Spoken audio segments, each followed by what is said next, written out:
محمود رضایف یک نورس 15 ساله از تاجیکستان برای آدمان امکانیت حرکتشان محدود کوادراتیکل ساخته است.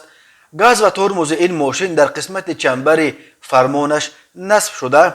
کوادراتیکل ساخته محمود از بطری آفتابی و گنراتور کار میکند و به سوزشواری و نیروی برق احتیاج ندارد. محمود که او را در خانه برای هوشمندیش پروفسور رضایف نام میبرند، این ماشین را در مدت 3 ماه ساخته است. محمود رضایف در مصاحبه با خبرنگار شبکه تلویزیونی میر 24 عزیزه عزیزاده گفت میخواست به مردم امکاناتشان محدود کمک برساند.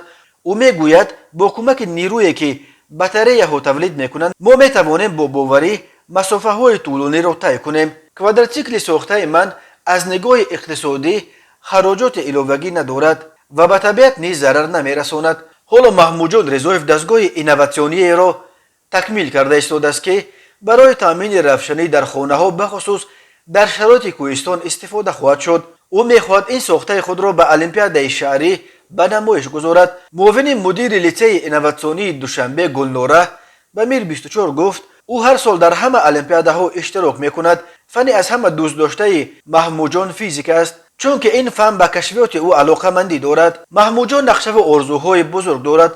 او میخواهد زبانهای خارجی را بیاموزد و ساخته‌های خود را در عرصه بین المللی به نمایش بگذارد. من میخواهم در یگان دانشگاه معتبر امریکایی معماری را بیاموزم و در آینده تاجیکستان را در عرصه بین المللی معرفی کنم، میگوید این خواننده مکتب. اهل خانواده‌اش میگویند که محمد از کودکی به تکنیک و اختراعات شوق داشت و وقتی که همسالان او در کوچه بازی میکردند، محمد همراه پدر و بابایش تجهیزات برقی روزگار را در خانه ترمیم و تعمیر میکرد. عزت الله محمودوف بابای محمد میگوید نبیره من خیلی بچه هوشمند است. در خانه ما او را پروفسور رضایف نام میبریم.